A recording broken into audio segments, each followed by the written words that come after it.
Good afternoon. It is a great pleasure and honor to welcome you all on today's webinar. Before going further, I would like to introduce our distinguished speakers for today and publicly thank them for joining us on what promises to be a fruitful discussion.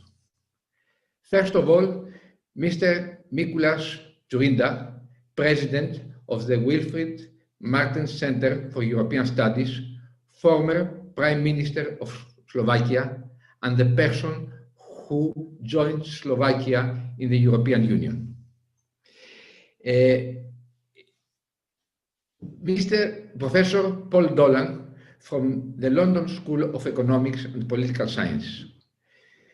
Professor Henrietta Moore, who at the moment is not here, she is going to join us in a couple of minutes, from the University College of London and founder and director of the Institute for Global Prosperity. Dr. Georgios Melios, founder of the Ethos Lab, the Center for Governance and Sustainability Research, with whom we have worked very hard the last 3 years in order to develop the Reframing Welfare Index.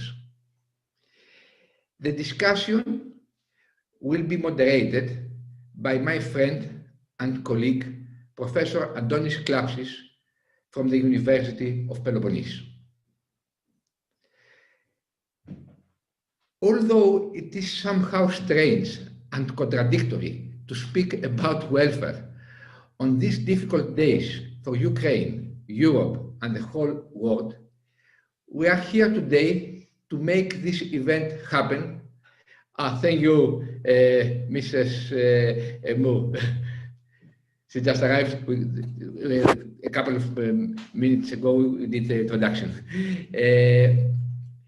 As I told you, although it's somehow strange and contradictory to speak about welfare on these difficult days for Ukraine, Europe, and the whole world, we are here today to make this event happen, as our goal has always been and will be the promotion of welfare.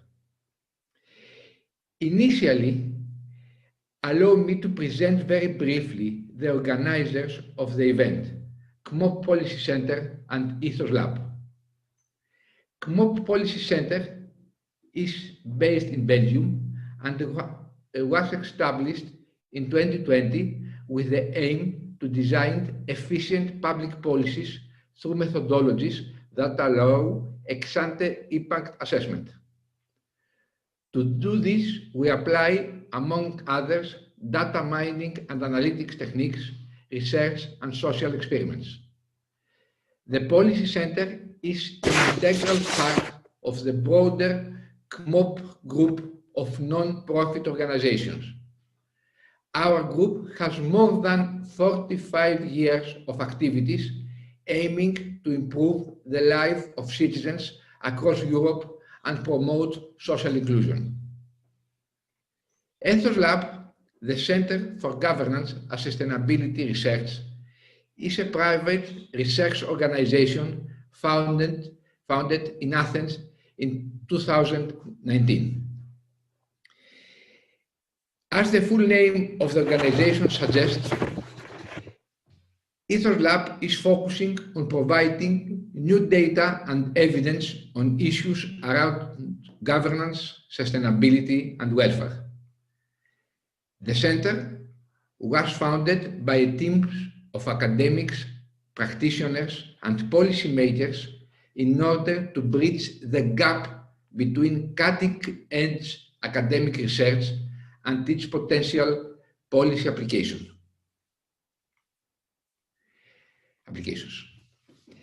Of course. Coming back to the topic of today's discussion, I am sure that we all agree that designing welfare policies requires a deep understanding of complex social and economic phenomena. These phenomena are hard to be captured by conventional measures of economic progress, such as gross domestic product. Over the last years, the academic community has tried to address this issue through the development of beyond GDP indices that include a number of alternatives. Over the past 3 years, we carefully evaluated the existing measures of the beyond GDP agenda and tried to investigate why they fail to capture welfare and its disparities in the European Union. Our research focused on the strengths and weaknesses of its methodology, as well as on the challenges that we face to reach an academic consensus.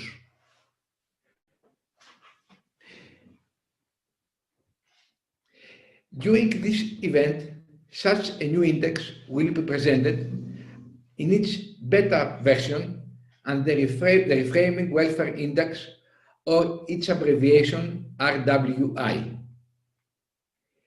Using data at the regional level between 2002 and 2021 and advanced statistical methods, RWI maps social welfare through 21 measurable pillars of prosperity and a total of 187 socioeconomic indicators.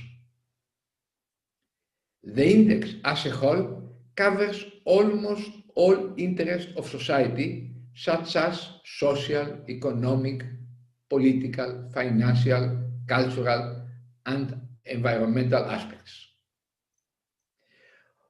Although the presentation of the index is not the main purpose of this event, our last speaker, my colleague Yorgos Melios, is going to give you more insightful overview of the index. This meeting is the first of a series of events on policies and welfare. To give you an idea of what we are planning to do, in the next months we will organize thematic events, each one covering one aspect of welfare. Moreover, beginning from the middle of March, every week or 10 days, we are going to present the development and the level of welfare for each country of the European Union at each regional level. Through this series of workshops, we aim to embark on a journey with you, where we will discuss issues around welfare and policy in the European Union and the world, while also presenting you some of the outcomes of our research. Dear participants, what we choose to measure as a society directly shapes our understanding of the social and economic issues we face. It therefore affects what policies we design and how we choose to implement them. Alternatively, if we measure the wrong things or we do it in the wrong way, we end up with wrong policy recommendations that negatively affect future outcomes of citizens. We do believe that the Reframing Welfare Index is a useful tool that can contribute to efficient policy design, measuring the right thing in the right way. Thank you.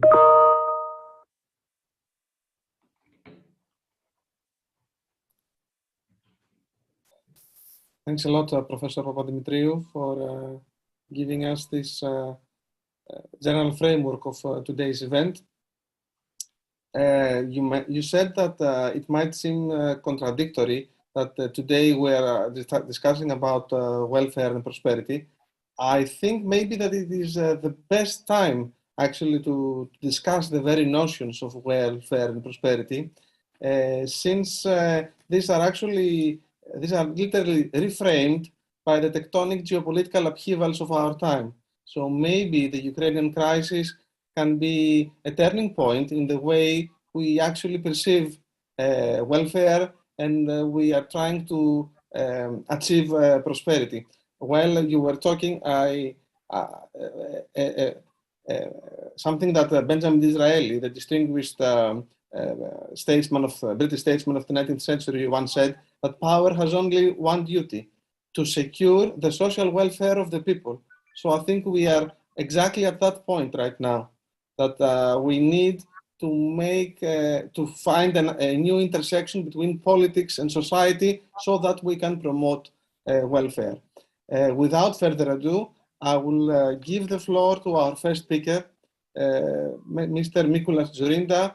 Mr. Dzurinda is the president of the Wilfred Martens Center for European Studies and the former Prime Minister of Slovakia.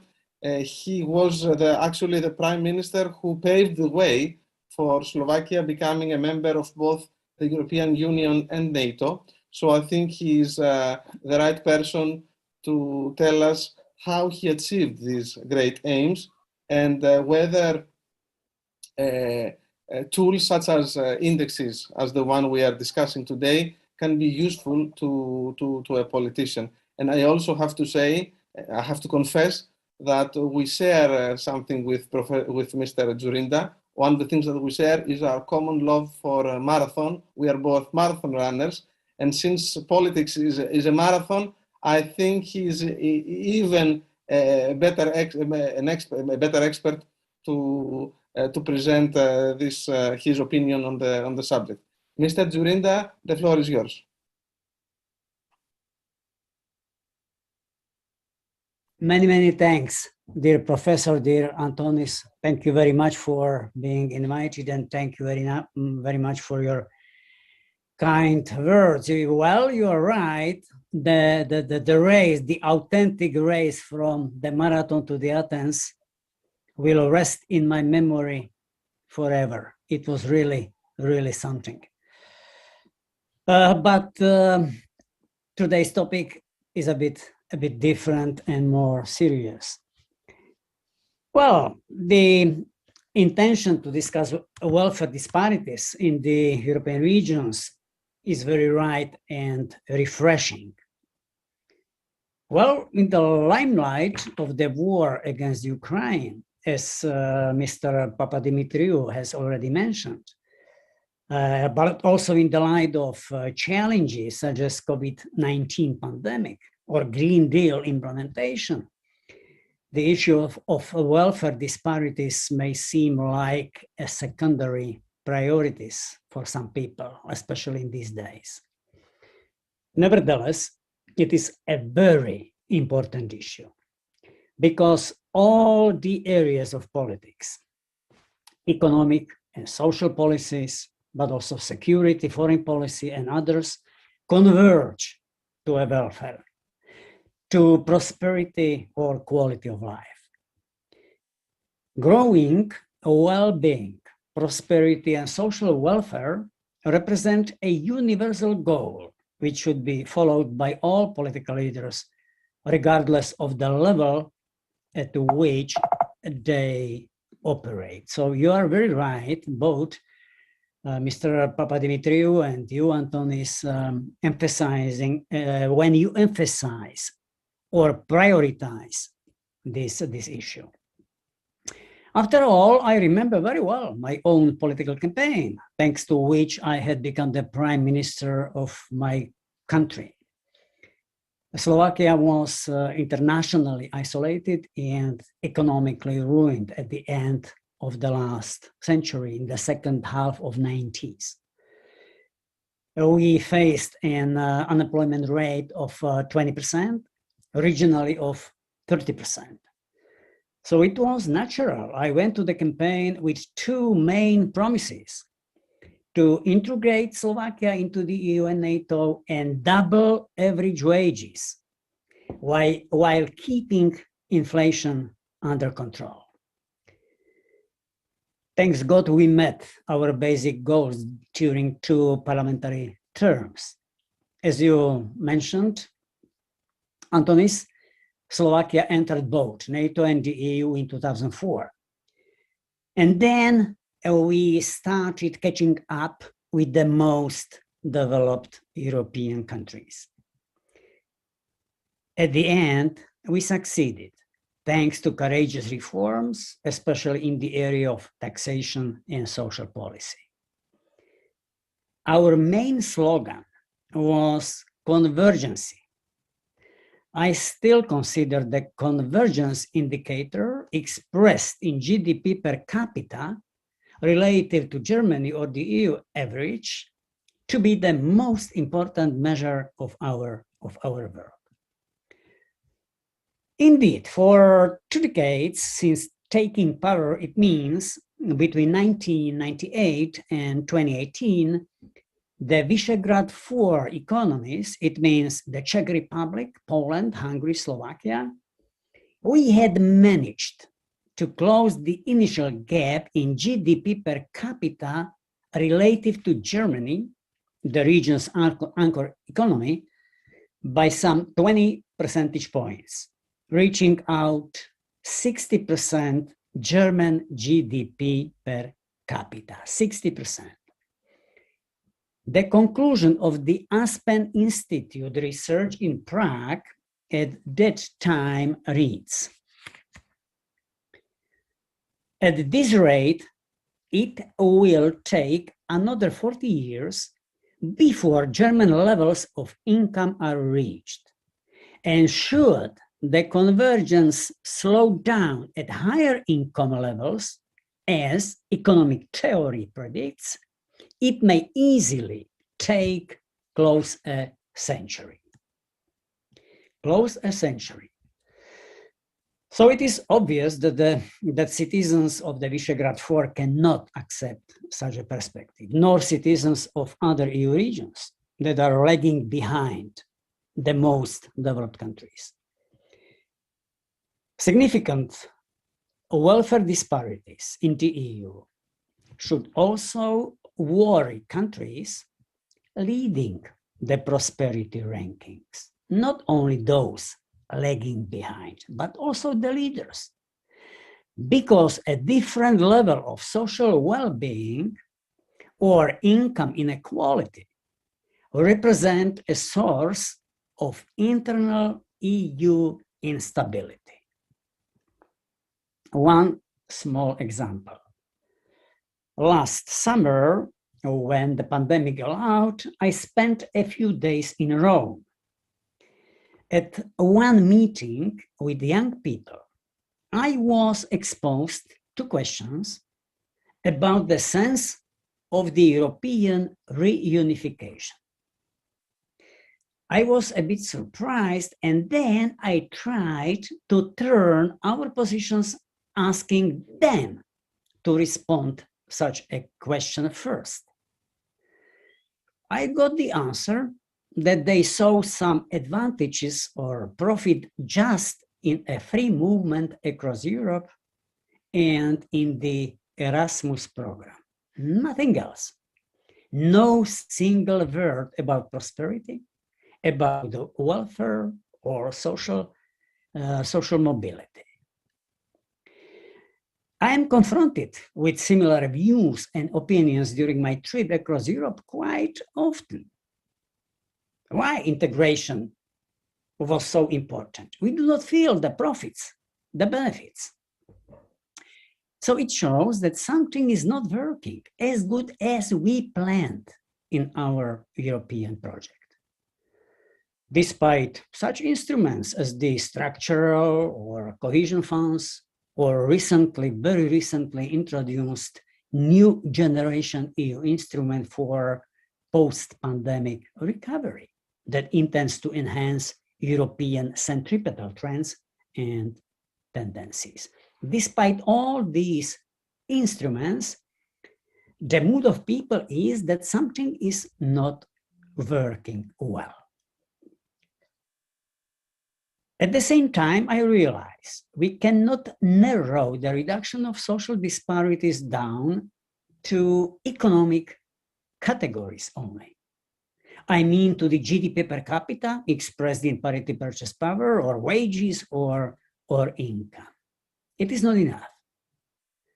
We talk about an issue which is much broader and complex, as you both already indicated. We talk about the topic, which also encompasses quality of education, quality of health services, but also housing, affordability, but also managing different crises such as COVID-19 pandemic, etc., etc.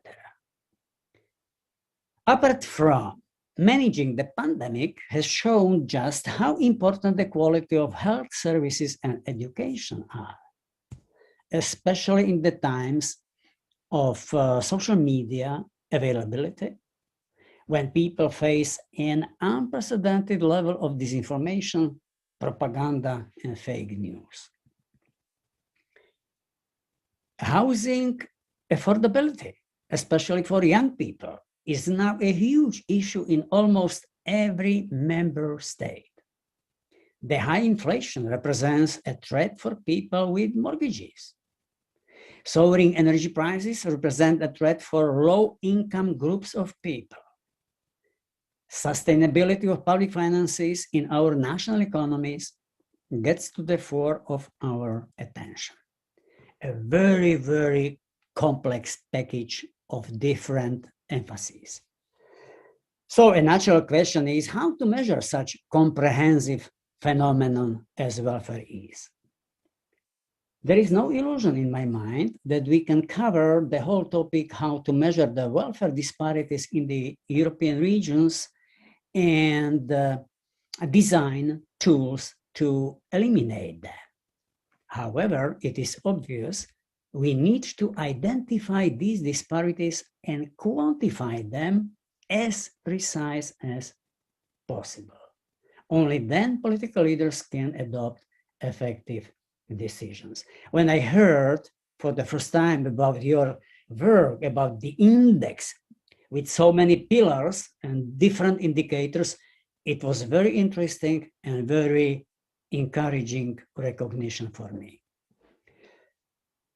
One small illustration from my experience or from the past. I am not a man of theory, but I remember something from the praxis. So, for instance, I remember that after introduction of the flat tax in our country, we did both for individuals, but also for the companies. And after unification of value-added tax levels to this one single level, I faced a huge criticism of certain European leaders. Karamanlis was good, Costas was okay, but the then French President Jacques Chirac accused me of social dumping because Peugeot Citroën company had decided to build a new manufactory in Slovakia, not in France. Thanks to good data, we were able to defend our position.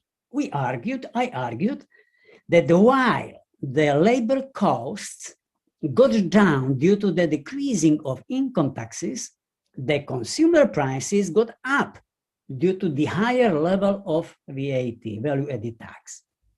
However, the final tax burden had remained at the same level. After that, France had proposed tax harmonization. Tax harmonization. We objected to the proposal with the argument that unless the welfare parameters in our countries would reach more or less the same level, we should have had the tools to promote convergence. Saying by this, I'm trying just to illustrate, maybe not perfectly, but to illustrate a bit how important the topic of today's conference is. The fewer national, regional disparities, the faster convergence of our countries and regions, the better for us all, for the EU as a whole. Very sensitive political issue.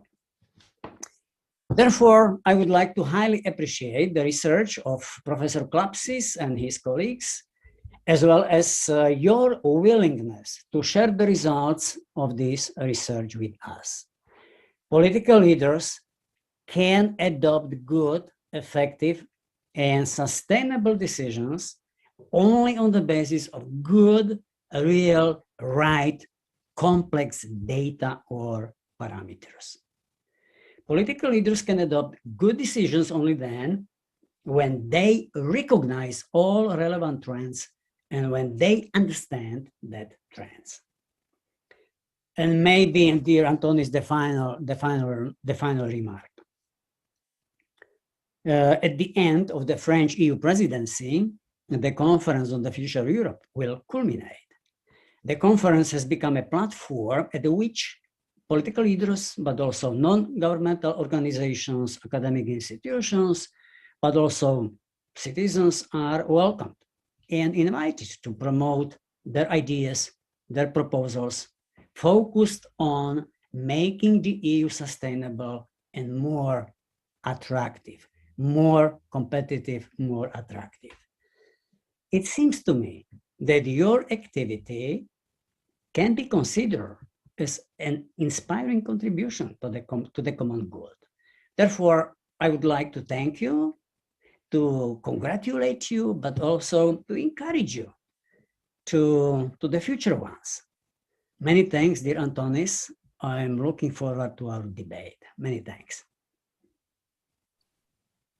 Thank you very much, President Dzurinda. your really, I would say, inspiring contribution.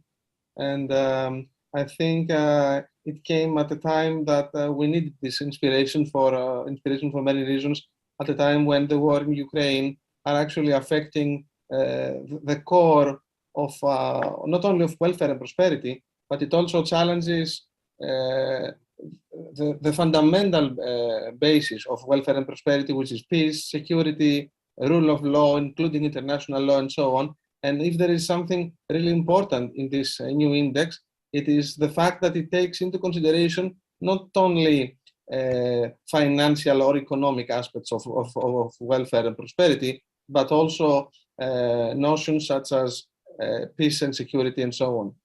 I would like now to give the floor to Professor Dame Henrietta Moore.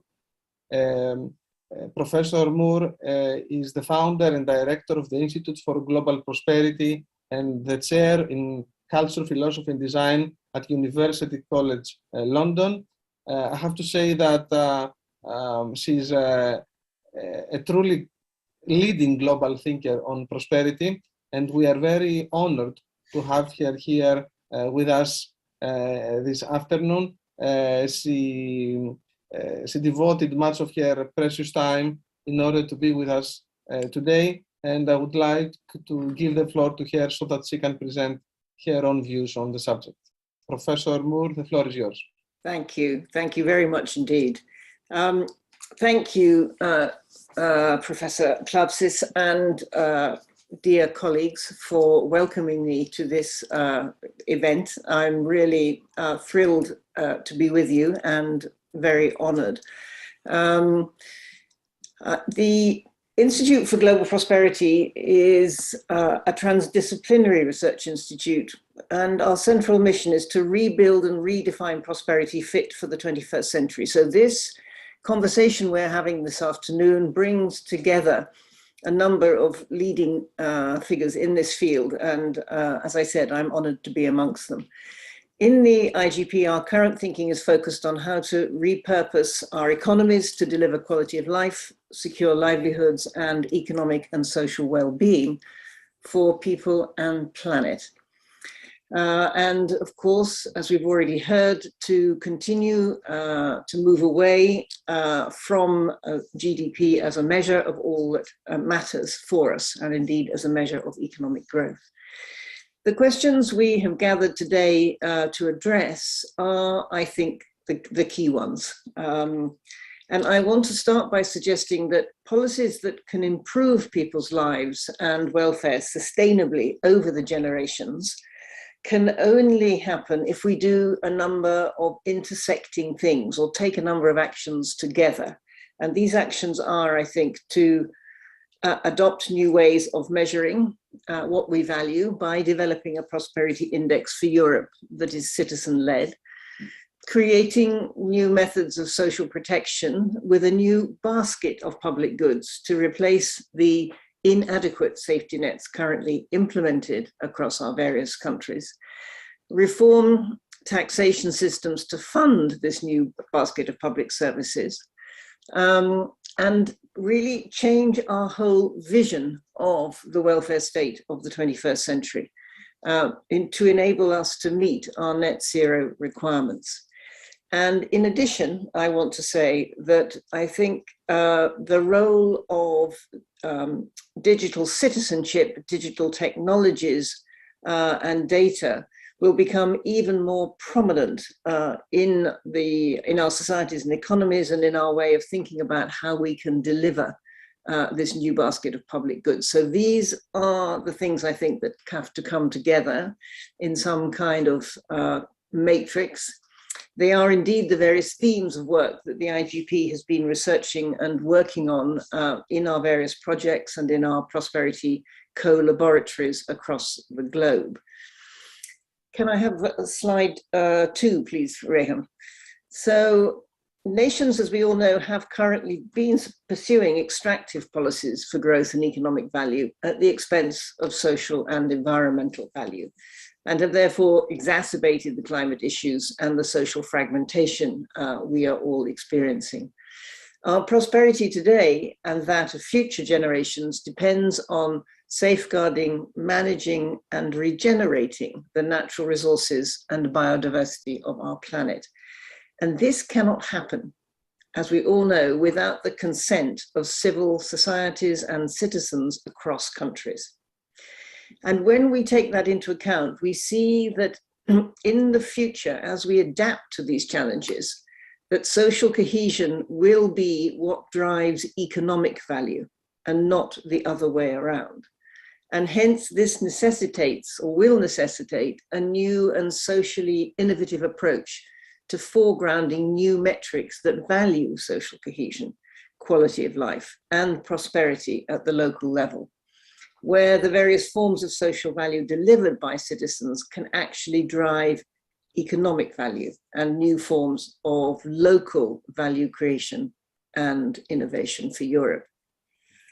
In the last few years, the rhetoric around leveling up or building back better, and the idea that we should return to forms of localism has intensified and has, of course, taken a particular form after the devastating impacts of the COVID-19 pandemic. But our systems and our welfare states were actually not robust enough even before COVID struck. And what COVID has done is to expose further disparities, but it did not create them. Countries across Europe and the world are now faced with the big problem of fiscal constraint, given the large stimulus packages implemented, which has also widened deficits and debt accumulation. But at the same time, some of the key issues facing Europe are still pressing upon us. So in-work poverty, food and energy insecurity, and these issues are becoming sharper every day as we all face rising energy and food prices and the current squeeze on household incomes, as we've heard from other speakers.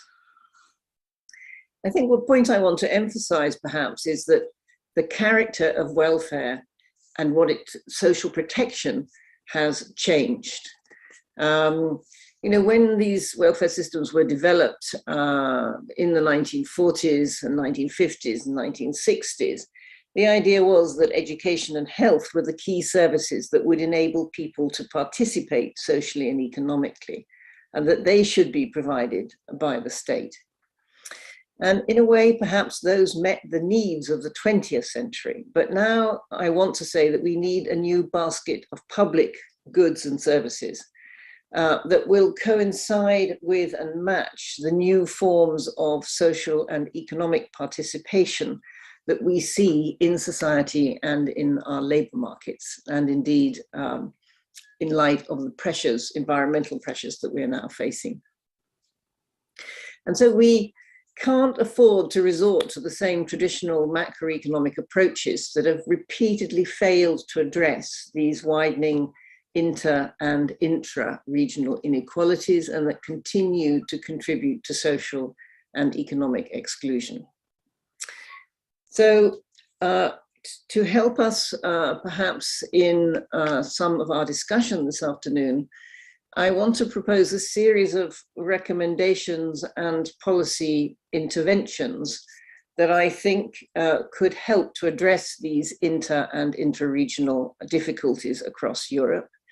And I want to join with those who are thinking about the G7 presidency, which Germany holds at the moment, and the issues around social protection, which have come back to the top of that agenda for the German presidency.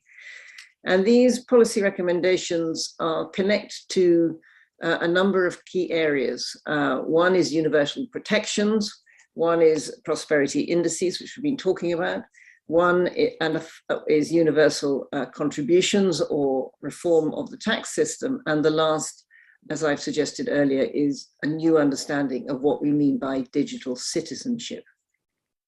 Could I have the next slide, please? So firstly, let me begin by discussing universal protections or universal social protections. Now, we're all aware of the importance of services such as access to transport and social care, and how those collectively determine an individual's ability to lead fulfilling and flourishing lives. But I think the current situation we're in is we need to expand that group of services, to expand what comes within the remit of social protections, to include digital services, to include housing, to include affordable childcare, to include transport, and indeed, in some cases, to include food. What we have to understand is that the social protection systems we are required to deliver now take form from the fact that insecurity is multiple, comes in multiple forms. And these forms of insecurity are not experienced in isolation, but are the result of intricate and complex intersectionalities between these different domains. So the IGP and I would like to recommend universal basic services as a way to enhance and increase people's capacities and capabilities and bring opportunities for greater economic and social participation through the development of a new basket of public goods and a shared infrastructure of public services, building a solid foundation from which people can thrive, driving place-based change, and providing people with the resilience to navigate through the next wave of social and economic transformations which our economies will face. Now, UBS would be, universal basic services would include, as I've said, food, shelter, transport, digital services, and social care, free at the point of need, so for those who need it. And UBS focuses on a whole systems approach at the local level, tackling these intersecting inequalities relating to transport, digital education, and so on. And I think we can perhaps use the current energy crisis that we're experiencing to think about how this new basket of public goods could be formulated and experimented with in different contexts. So one element I think to emphasize here is that social protection systems need to be more efficient.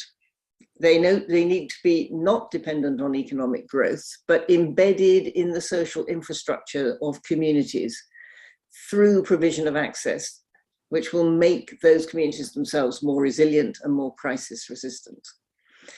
And I think that we need to think about how the provision of a new basket of public services can lead to further benefits, such as the creation of new markets and products, and thereby providing employment opportunities for people and adding value to the economies of all European countries. And so perhaps we might discuss the possibility of implementing various UBS pilots to test and explore across Europe what a 21st century welfare state focused on the provision of these universally accessible public services could look like, how they could be financed, and what role they would play in enhancing people's capacities and capabilities, whilst also supporting the climate transition and leveraging the potential of digital democracy. And the IGP has recently published some work, which I'll come on to in a moment, which takes us through the fiscal possibilities for making this kind of transformation. Could I have the next slide, please, Rehan? So the next policy intervention is one which I think we are, or many of us in this session this afternoon are agreed on, which is to adopt a citizen-led prosperity index for Europe. We have rested for too long on GDP growth as a measure of prosperity, which has led us all to believe that our economies are performing well. But in reality, there is a very stark contrast between what many people are experiencing and facing on a daily basis and the kind of GDP figures that we have seen. So GDP may have been rising, but other inequalities have been rising, precarity has been rising, deprivation has been rising. The starting point, could I have the next slide, please, is how we redefine and measure prosperity.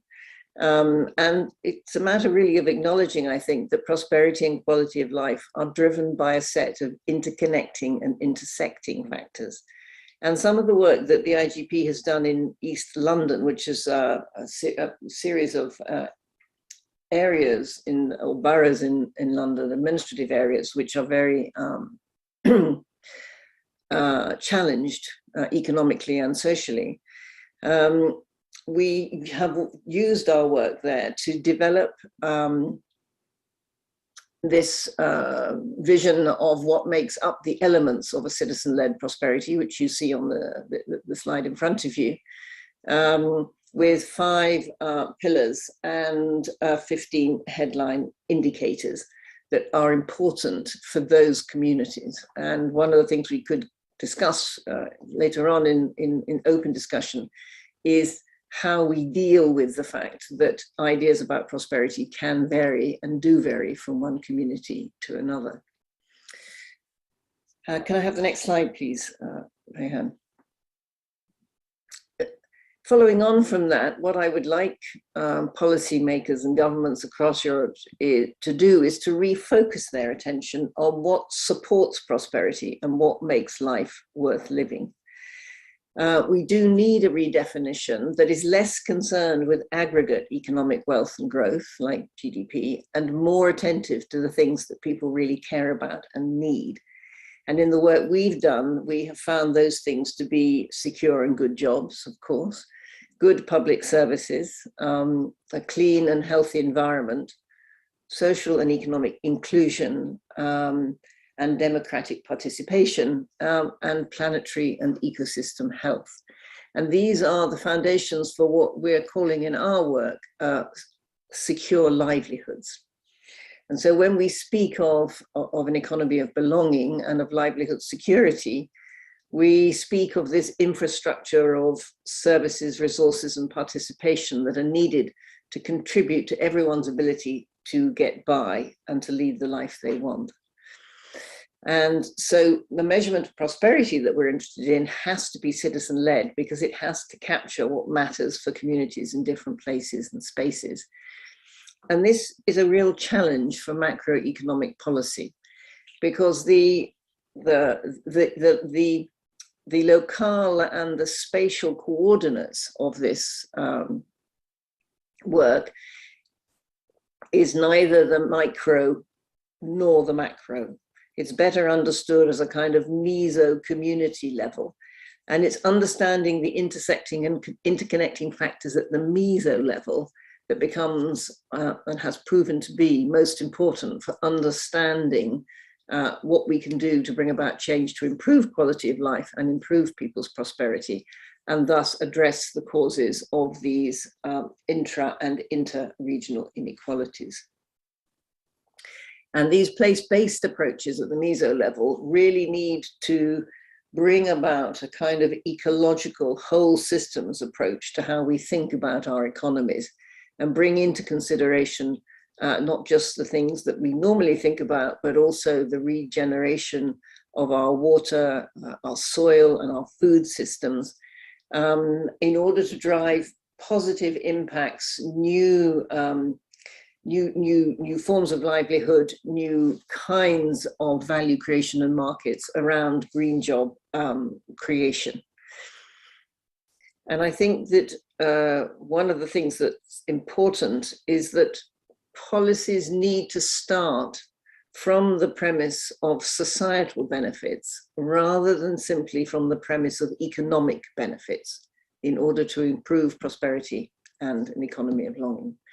So to achieve greater shared prosperity, we need to focus really on social benefits as our starting point, and to see how social value and social cohesion can drive economic value in the future.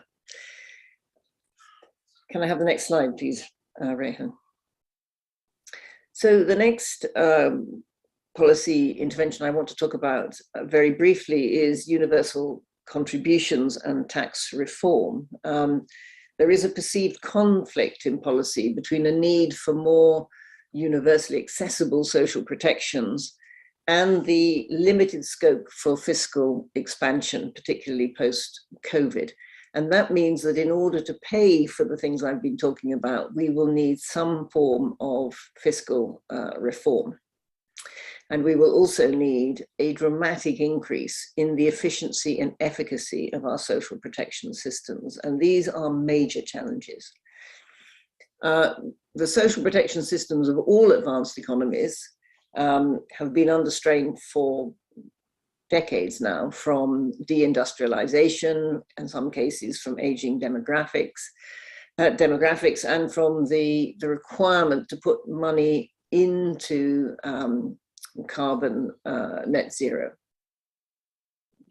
And the current energy crisis has really revealed how little governments can do to address these issues if they continue to think of their spending in the form that they do. So the British government has, for example, just made a massive contribution to individual households to address issues of the rising cost of energy. And that is almost equivalent to 1 year's contribution to their net zero carbon efforts. In other words, a huge cost with no return in the future. So we need tax reforms to finance and operationalize new versions of the welfare state that we're talking about. And we need those kinds of tax reforms to actually to reinforce reciprocity and social solidarity amongst citizens. And how we do that is a challenge. But we have published some recent work showing how it's possible for European countries to fund higher levels of universal social protection and meet net zero commitments. And we'd be very happy to share that with any of you who might be interested in it. And then the last slide, please, Rehan, is on digital citizenship and the use of digital data, not only to drive new forms of value in our economies, but also to drive new forms of social cohesion. We are very used to thinking of the social media sphere as something that drives division between us. But going forward, we have to think about how we're using digital citizenship to actually underpin democratic and social values and social cohesion.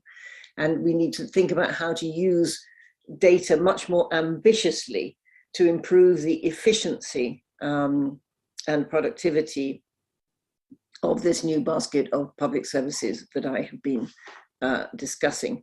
And one of the things that we'll need to do there is to put the citizen at the center of a new data citizen contract, a new kind of data citizenship that creates new protections for democracy and creates new value in and across our societies. So I'm going to conclude with the final slide, which is to say that I've been very pleased as the director of the IGP to be working in collaboration with all our hosts today, with KMOP and the Ethos Lab. And together we are going to host a new working paper series focusing on these policy matters and on issues around social protection and welfare disparities, entitled Rethinking Shared Prosperity for 2050. The first stages of this working paper series will include the following 5 outputs. So something to assess progress in measuring beyond GDP indicators, something on reframing the welfare index and assessing welfare disparities in European regions, a further paper on identifying and understanding local priorities for developing an economy of belonging, one on modeling a new framework for shared prosperity, which is the prosperity index methodology, and one which is about rethinking shared prosperity in the UK, but it's really about working at that meso level, discussing what that meso level means.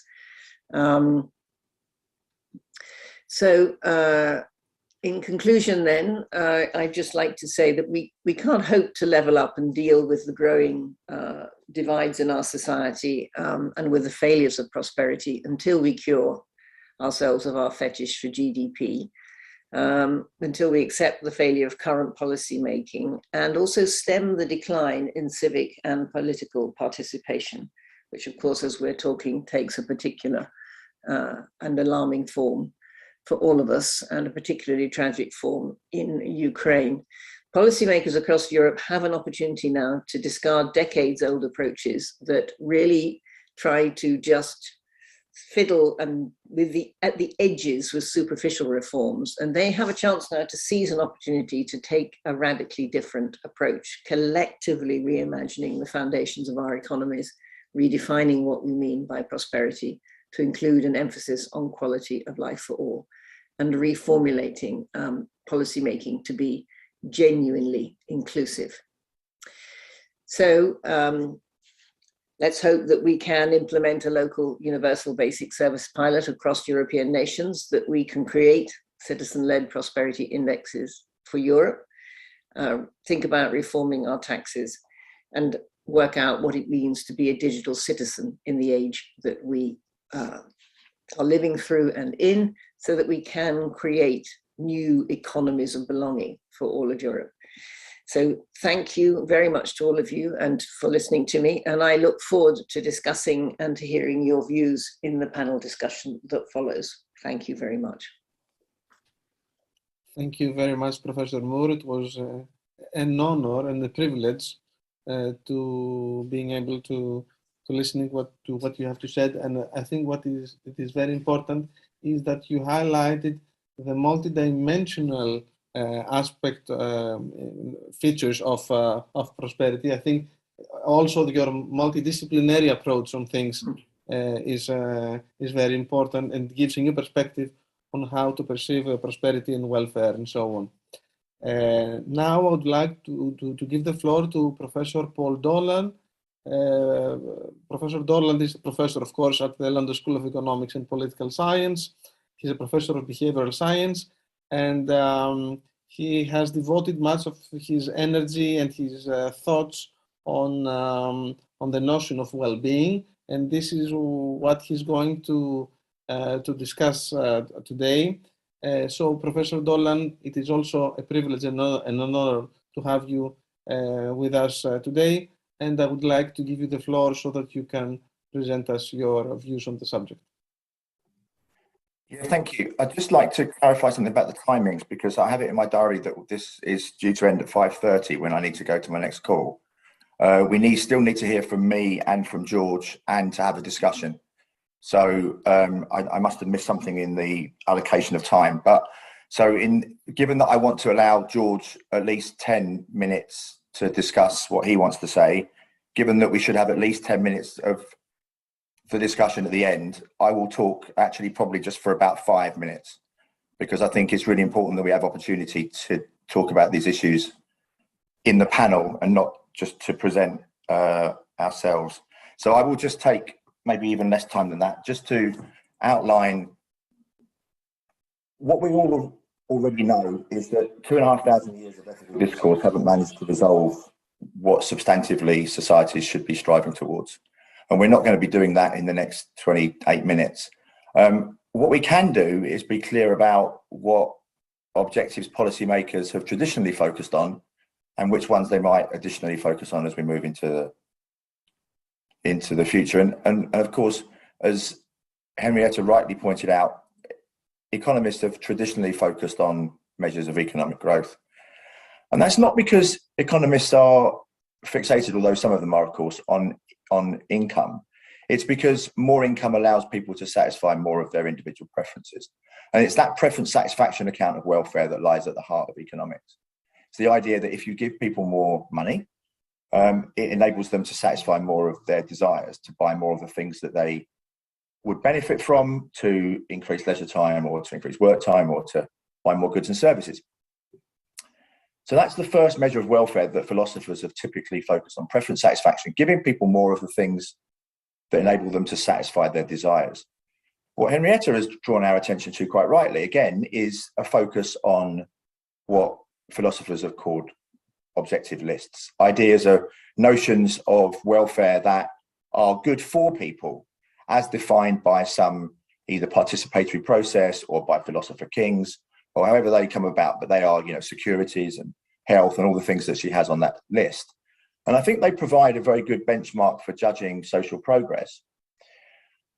The third account of welfare is the one that has most interested me most of my academic life, or at least the last half of it, which has been more direct assessments of people's welfare, what philosophers might call a mental state account of welfare. This is to inquire into whether societies are improving, individual welfare is going up, when people feel better. And whether you buy into the idea that subjective states should be the ultimate goal of public policy, I don't think anybody would disagree, or should disagree, I make that as a normative statement rather than as a positive description, ought to disagree with the idea that they are at least important. And to some large degree, policymakers haven't focused anywhere near as much attention on them as they have in comparison to the preference satisfaction account and the objective list account. It seems at least important to me that we should inquire directly into whether what we do in welfare policies, in public policy, in the allocation of scarce resources, actually improves people's lives as they report those lives for themselves. Not as their preferences are satisfied, not only or even as they get more of the things that we decide are good for them, but also additionally, and sometimes separately, in terms of how it makes them feel. And so that leads us directly into an inquiry of subjective well-being. And I want to say just a couple of words in conclusion about subjective well-being. The first thing is that it's subjective. Now, one of the issues, what I find quite puzzling, is that many people will say about well-being, oh, it's all just subjective. I'll be like, well, that's the fucking point, because life is lived in subjective states. We experience our lives through a subjective lens. We should be celebrating more of that subjectivity rather than being disingenuous about it. For example, I'll give you an example. I've got quite a few tattoos, and people will often say to me, did it hurt? Well, I say, well, I have no idea whether you having a tattoo in the same place as I have will hurt you anywhere near as much or as little as it hurt me. The infliction of the tattoo is exactly the same in both instances, but the experience of pain is very different. And actually, we allocate a lot of our healthcare resources on the basis of people's subjective reports of pain. So let's embrace that subjectivity rather than dismiss it. The second thing then is the well-being bit. What kinds of subjective well-being should we be assessing? As many of you may be familiar with, economists have, or at least those that have been working in happiness economics, have typically focused on people's reports of life satisfaction. So we ask people simple questions like, overall, how satisfied are you with your life these days? They take a few moments to answer and tell us 7 out of 10. Now, those numbers provide some useful guide to how well people are, but only a very limited guide. And for the following, well, for a number of reasons, not least that people answer those kinds of questions very quickly. But insofar as they are thinking about what makes them satisfied in life, it speaks a lot to the preference satisfaction account. So, for example, do I have enough money? Do I have a good job? Am I married? Do I have a nice house? Do I have a nice car? Which may be important determinants of my well-being, but may not, insofar as it shows up in how we live and experience our lives. So, for example, people will often report that they are happier when they have higher incomes, although that's more weakly associated as you get higher up the income levels. When you look more directly at people's experiences, that is how they feel moment to moment, day to day, as they go about their daily activities, as they engage with the people that they enjoy being with, as they pay attention to the things that make them both miserable and happy in their daily experiences. The association with income is much, much weaker. And in many ways, it leads us to the conclusion, and actually in some of those experiential data, sometimes in some of the in some of the data sets, we show that actually once you get super rich, you become less happy than those in middle incomes. And for me, this is explained by an attentional phenomenon, which is missed from most of the well-being measures and welfare measures. Because if you think about any of those of you that are interested in football, we'll often say, or soccer as it might be called elsewhere in the world, if you, we will often say that the referee in a football match has had a good game when often he, sometimes she now, isn't noticed. And income is a bit like that in our lives. We find a sweet spot when we don't pay attention to money. If you're poor, one of the reasons why poverty makes people miserable is because it's constantly attention seeking. You're constantly thinking about how you're going to pay the bills, how you're going to, feed the kids, how you're going to pay the rent. Once you get to actually not very high levels of income, but when you get out of those lower levels of income, then you stop paying attention to money. It ceases to be attention seeking. But then when you get richer, you then start thinking about, oh God, have I got the right assets? Have I invested in the right portfolios? Or do I have the right stocks and shares? Should I buy a second home? All these things that then become attention seeking again. So when we look at well-being through the lens of attention, we might reach very different conclusions about the determinants of well-being. And what attention allows us to also do is additionally focus on the one scarce resource that's often absent from policy discussions. I spent a lot of time over the last it must be 30 years now nearly, around policymakers, often in the UK, but sometimes overseas. And one of the remarkably absent discussions is time use, is how people use their time and whether and in what ways policymakers can nudge and shove people in ways that help them to use their time to better effect. It is the scarcest resource that we had. I made the observation at the start of this, at the start of my 10 minutes or so, that we were finishing at 5:30. That is time that we will never get back. We are now in the time that I've been talking, 10 minutes closer to death. That is not time that we will ever get back. We can beg, borrow and steal money, but we can't get time back.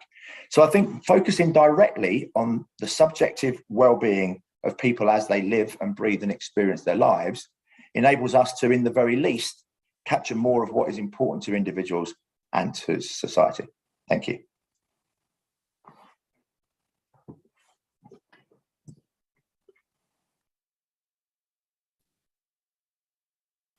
Thank you very much, Professor Dolan, for your, I would say, out-of-the-box approach on things, which give us a new way of dealing with things. Since we have a problem with the time, I will give the floor immediately to Dr. Georgios Melios, who is an economist and a political scientist, and also the founder of the Ethos Lab Center for Governance and Sustainability Research. And I have to say he's one of the key persons behind the Reframe index. George, the floor is yours. Hello, everyone. I don't know if you can hear me. So talking for well-being and welfare after Paul and Henrietta is always quite a hard task, because they're two of the best experts around the world about how we approach welfare and people's lives. And talking about policies after a prominent statesman, a policymaker, is quite scary. I will try not even to do that, but I will sort of talk to you about a research that we in Ethos Lab and KMOP started about 3 years ago, and it's sort of trying to merge all of these ideas about welfare and prosperity together and see where we're going. I'm going to start with why we don't like GDP, as Henrietta and Paul mentioned, and why it's sort of obsolete anymore.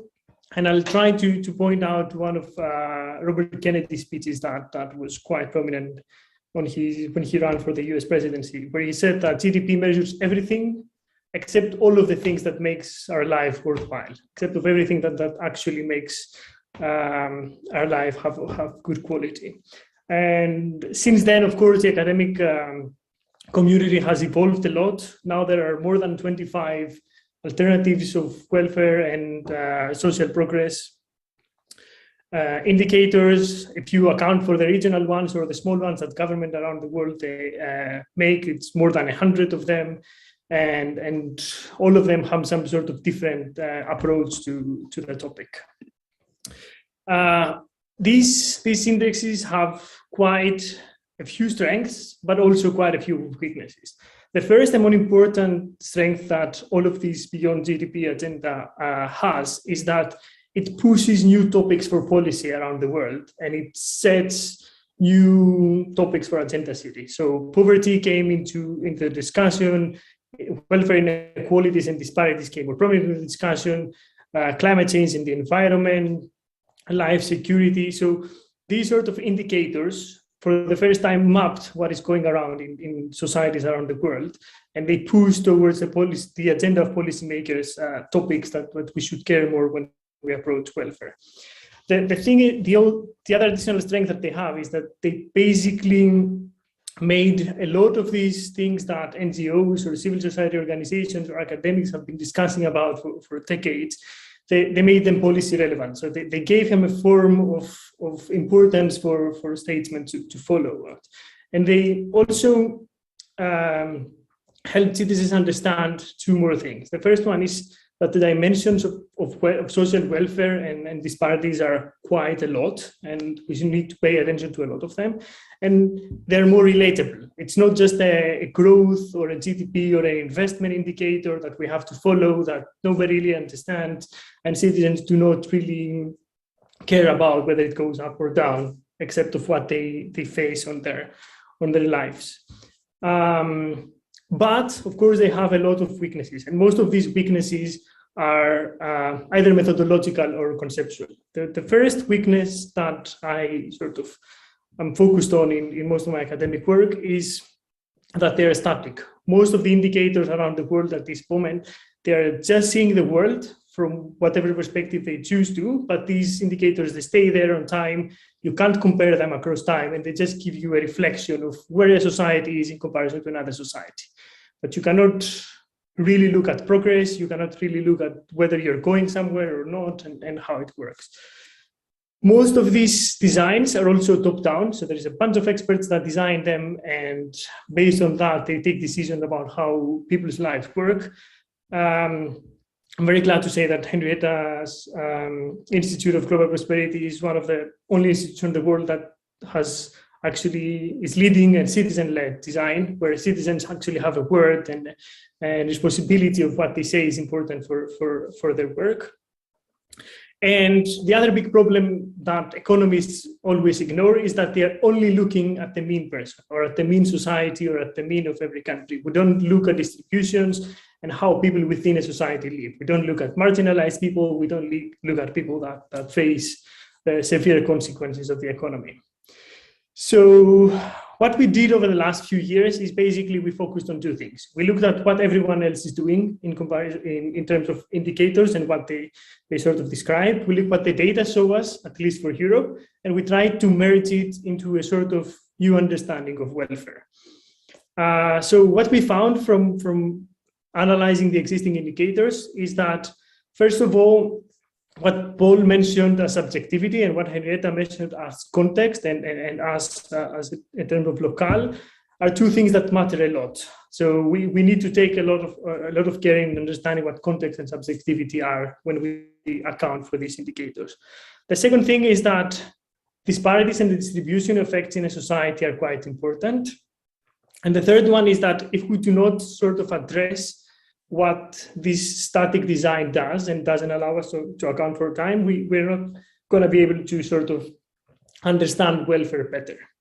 And the last thing that it was mostly an observation and not an analysis of the current work is that these indicators fail to be the substitute for GDP for now, because they do not provide tangible outcomes for policymakers to target on. They provide you a scale between 0 and 100 or 0 and 10 and 0 and 5, but they don't tell a policymaker that you should do this specific task and this will sort of change what you're doing. So from all of these analyses, we came into a common agenda of themes or topics that research focuses on, that basically talks about 4 aspects of welfare broadly, very broadly. That is, how secure is everyone's livelihoods, which can depend on income, on housing, on their access to different services and different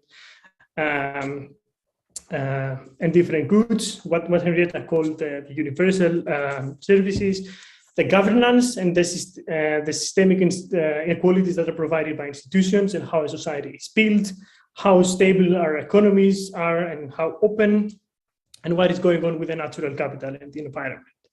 And going through that, we looked into data for that to sort of try to find out what we can do about it.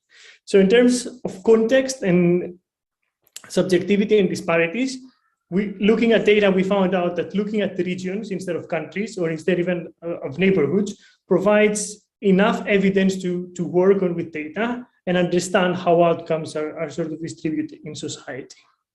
And they're enough because they are not as noisy as data on the micro level on communities, but they are not as uninformative as aggregate data in countries. And we took this data, and what we basically tried to do is develop an understanding of welfare that will allow us to go from 1 year to the next year and provide policymakers a tool that would basically tell them what you can change in 1 year to observe the outcome you want in welfare next year. So for example, how much money do you need to invest on education to get your desirable outcomes? And what we try to do is to make that outcome as tangible as possible. So make it as low as to spend 10 euros for that, and you will get this outcome. So to do that, all of these sort of things were bundled together into a new understanding of welfare. I'm not going to go through details about the methodology behind it, but what we try to do is basically to connect what a policymaker would want and what we as academics define as welfare and what we understand of it. I will take you through a very small example about how different sort of indicators measure education and go through that for a couple of seconds.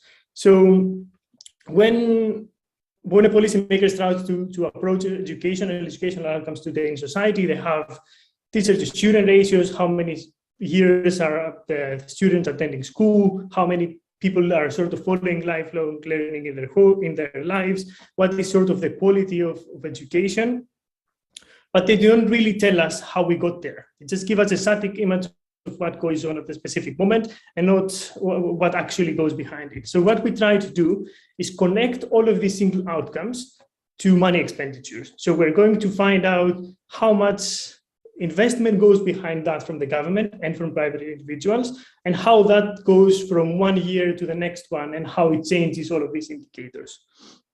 So a simple graphical explanation about that is that a current model of education would look at different sort of indicators. But if we take as an example, for example, school meals and how important they are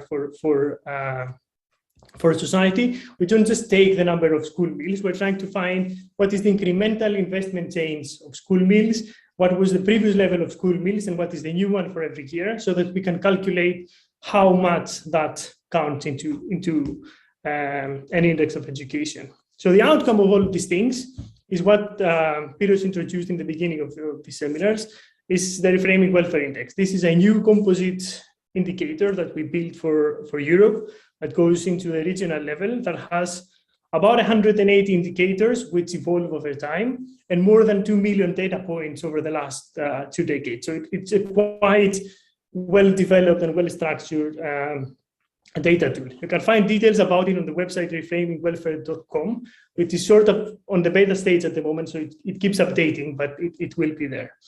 And just to save some time, I'm going to pass you through what this index looks like about it. So it provides a measurement for all countries in Europe at the moment.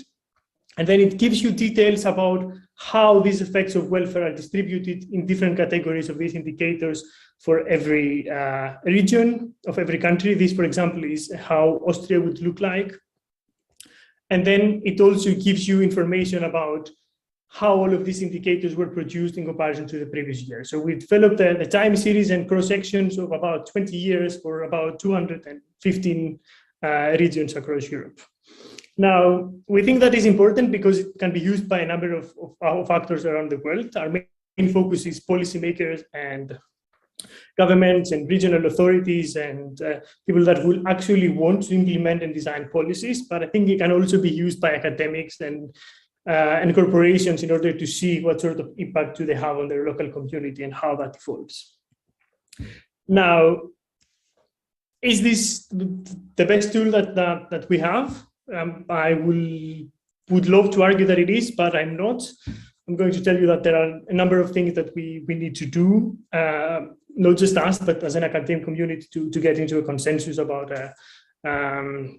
what the post-GDP world will look like. I think we need to do extensive consultations with citizens and policymakers to see whether they understand how this tool works and what it is.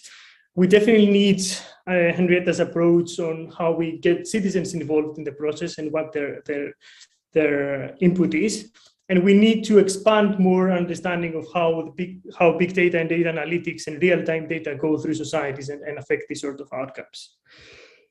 So very briefly, our next steps include a working paper series that we're doing in collaboration with UCL, as Henrietta presented before. We are going to present and put out briefly the profiles of different regions and countries and how they work with the Reframing Welfare Index.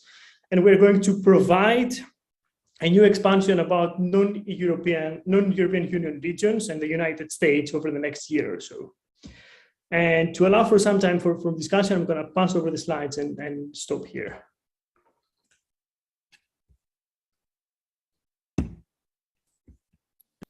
Thank you very much, Dr. Melios, for your very insightful presentation of the Reframing Welfare Index, which I think gave us an overview of what the index is all about and how the outcome is produced. The only problem is that we only have now like 5 minutes for discussion. So I don't know if any one of you wants to add something, or I have a very general question that I think you can all try to answer. And the question is, what are the challenges for the future concerning welfare, and how policymakers can take concrete steps in order to achieve a higher level of welfare in the European Union and maybe globally. Professor Moore, would you like to take the floor? Thank you. Well, I mean, I think one of the major challenges for welfare is to try and reframe the debate about paying for welfare away from a cost-based approach to an investment approach. I think that is really, if I had to say one thing just in this minute, but I'll give others a chance, but that would be the major challenge of doing that. Because we have to understand that if we don't make those investments now, then quality of people's lives in the next generation is going to continue to decline and could decline faster than it's declined in our own generation. Okay, thank you very much. Professor Dolan, the same question for you. Would you mind repeating that question again, please? Yes. What are the challenges that a policymaker faces in order to achieve a better level of welfare? And what concrete measures may be taken in order to achieve this better level of welfare? Yeah, it's an interesting question. I mean, I've long been puzzled. I've in more recent times been puzzled by the failure, really, I put that bluntly, of those of us who are committed to a more, subjective account of welfare, to galvanize the public in ways that would lead them to be banging on policymakers' doors to get subjective wellbeing measures used more widely and the policy implications that follow from them to be taken seriously. Because if you think about what the main determinants of wellbeing are, it's community, it's time spent with people that you enjoy being with, it's having opportunities for new experiences and going outdoors, and it's pro-sociality. All of these things that people appreciate and recognize are good for them. So why aren't they clamoring for policymakers to be doing more of it? I mean, actually, whether you use the subjective welfare account or not doesn't make much difference. The fact that the public aren't clamoring for these things and knocking on policymakers' doors is interesting. there's a disconnect between people's own realizations of what's good for them as they live and breathe and experience their lives, and what they demand of policymakers to bring about the conditions and circumstances that would enable those things to be experienced more. So I'm a bit puzzled, actually, in answer to your question. I don't have a very good answer to your question, because I think policymakers should be doing more of the things that improve people's lives. But if people who even themselves know that these things would improve their lives aren't demanding it of policymakers, then it's little wonder that policymakers don't do those things. I would like to just say maybe a minute or two at the end, because it is quite timely given what's happening and where you started this session. It's impossible not to refer at some point, like over the last 2 years, you couldn't have a discussion or conversation without someone mentioning COVID very early on in the discussion. It was often me. You can't have a discussion at the moment about what's going on without reference, at least, to what's happening in the Ukraine. And it does remind us that freedom and liberty, are fundamental conditions of the human experience. I mean, ultimately, for me, they show up in people's reports as subjective well-being. Data on this are reasonably clear. Countries that are freer tend to report being happier when you control for everything else. We know that at the individual level, autonomy and agency, even if you don't actually have it, the perception of autonomy and agency, that's actually what's really important. Remember, it's a subjective experience. The perception of autonomy and agency is really good for people. This is a reminder of just how fundamentally important freedoms and liberties are to people, and how much they directly impact on people's welfare, however you conceptualize it or however you measure it. Yeah, I would like to make just a comment. I totally agree with you that there is a correlation between freedoms, liberties, and the welfare of people. So freedom and liberty is the cornerstone of welfare, but at the same time, welfare is the cornerstone of freedom and liberty as well. So it goes, I suppose, both ways. It does indeed. Thank you so much. I would like to give the floor to Dr. Melios and to Professor Papadimitriou, maybe giving us a brief comment on the same question, and just adding maybe a little bit of how their index might help policymakers in order to shape the new policies. Dr. Melios? So I think I would continue what Paul mentioned. So I think that accountability is one of the key things. We need to develop and provide the best data we can to both citizens and policymakers, so that citizens can actually go back on politicians' doors and say that we know things are not going well. We know in which topics things are not going well. We experience it in an everyday life. There are unequivocal evidence about what is going on. Now you need to act. And whether that will happen or not when politicians get this evidence, I don't know. But at least we owe to provide it when we can. Thank you very much, Dr. Melios, and Professor Papadimitriou, last but not least. I totally agree with what the previous speaker have said. I don't think to tell anything more about the specific question. I think we can proceed to other questions that we might have, or I don't know if we have still time. I think that we have a time issue here, so because we have already reached our time limit, so I suppose that we have to wrap it up.